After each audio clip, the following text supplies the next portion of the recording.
Hola, bienvenido a Dos Cocineros en la Cocina. The two cooks visited the Fortaleza Tequila Distillery in the town of Tequila, Mexico in January of 2024. We were staying in Sayulita and we booked a 2-day excursion with Jeff Hines of RealTequila.mx.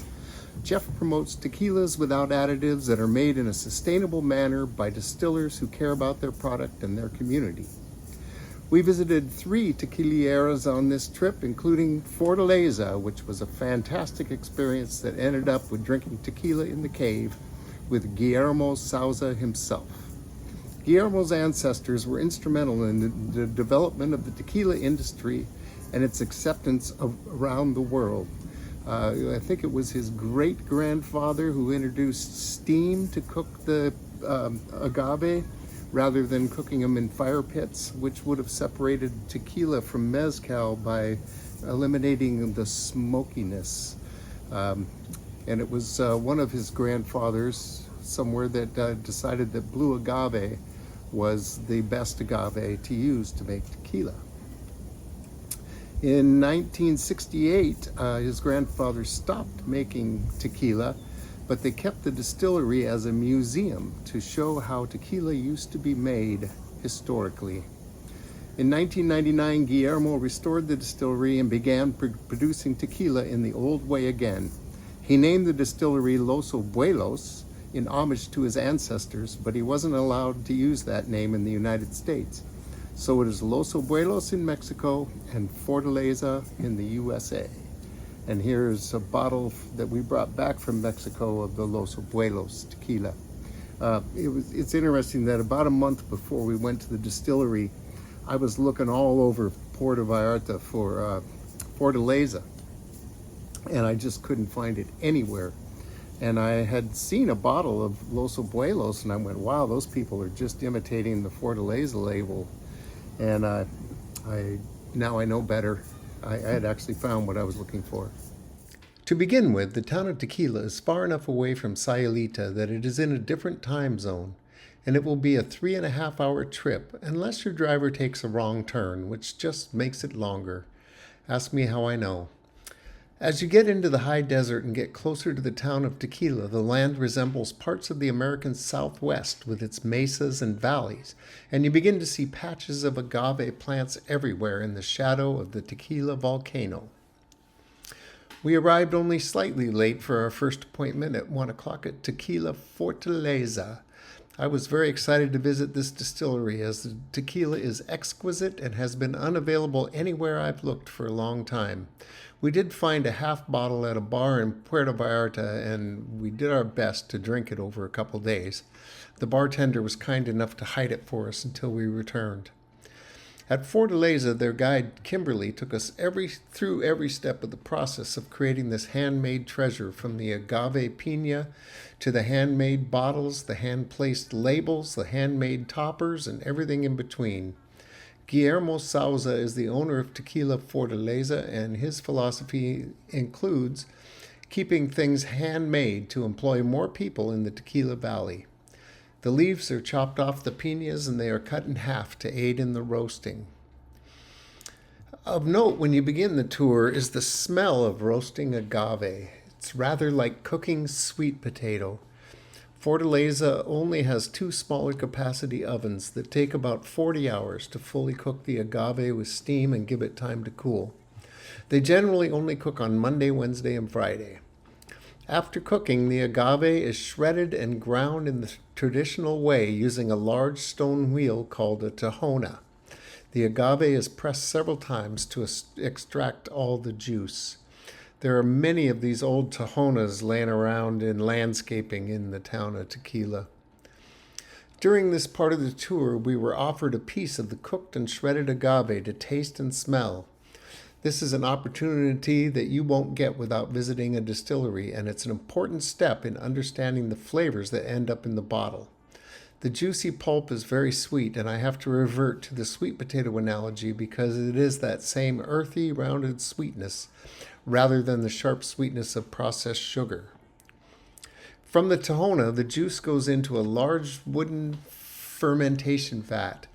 These vats are open to the air, and that allows naturally existing yeasts to enter the juice during fermentation. This is one of the places where unique qualities can be introduced naturally into the juice. Different locations will have different naturally occurring elements, and different seasons will as well. These differences can also affect the time the juice spends in the fermentation vats. My memory is not really clear on this, but I think it was about 5 to 8 days for this step of the process. Next come the copper stills. Using the same methods their great-grandfathers used 150 years ago, the juice is distilled in large copper stills. The first part of the distillate is called the head and contains some undesirable alcohols and characteristics, so it is collected separately. The juice goes through 2 distillations before it is finally the still strength Blanco tequila, anywhere from 46 to around 55% alcohol. The still strength goes into large stainless steel vats where it is diluted with water to create the desired alcohol percentage, which is normally 40%. The standard in Mexico used to be 35%, so it is not unusual to find tequila at that strength in Mexico. Some of the tequila goes into used oak whiskey barrels. 3 months aging for reposado, up to 36 months for añejo, and longer for extra añejo.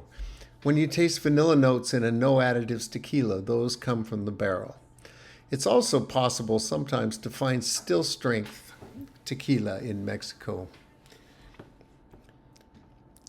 There are 2 times in the life of a tequila when additives can be introduced into the product. One is in the juice prior to fermenting. With low-quality agave and even high-quality agave at certain times of the year, the sugar level can be insufficient. People make up for this in various ways. The most desirable is to use a natural roasted sugar cane called piloncillo. The other place for additives is in the vat after the still strength is made. Here is where artificial vanilla flavors, sweeteners, and even glycerin for a thicker mouthfeel get introduced into tequila. Most of the celebrity tequilas, as well as other large brands, have added ingredients up to the maximum allowed by the rules of tequila making. Additives are being made stronger, so small amounts have a huge effect on the end product. One thing we look for in a tequila is no additives, like the Fortaleza products.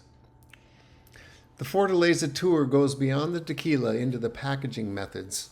We went into a room where the hand-blown bottles were being etched.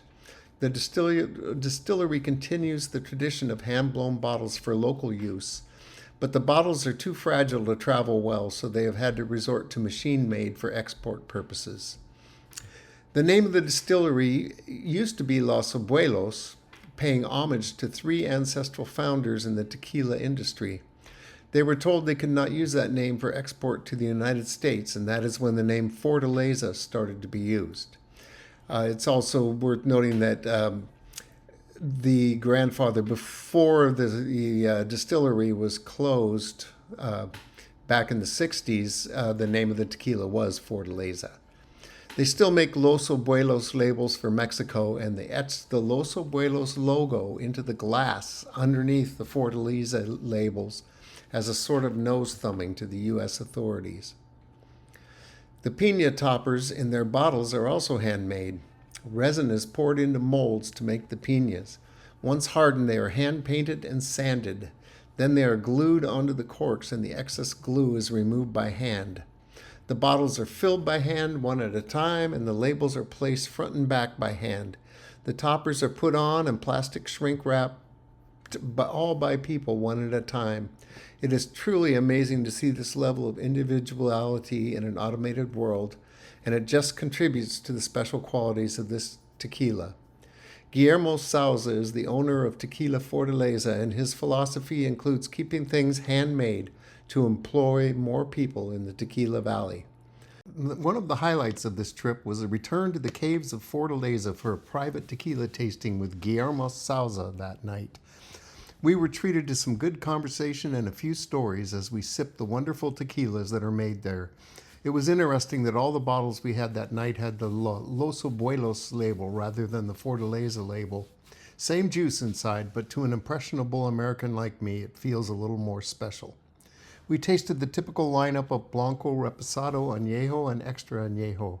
I have long preferred the añejo tequilas, but this experience is the beginning of my newfound love of the more pure expressions of agave in the reposado and blanco.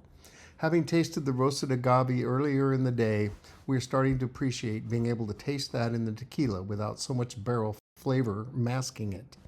We finally stumbled off to the comfortable beds at Casa Soles to put an end to a long and most interesting day.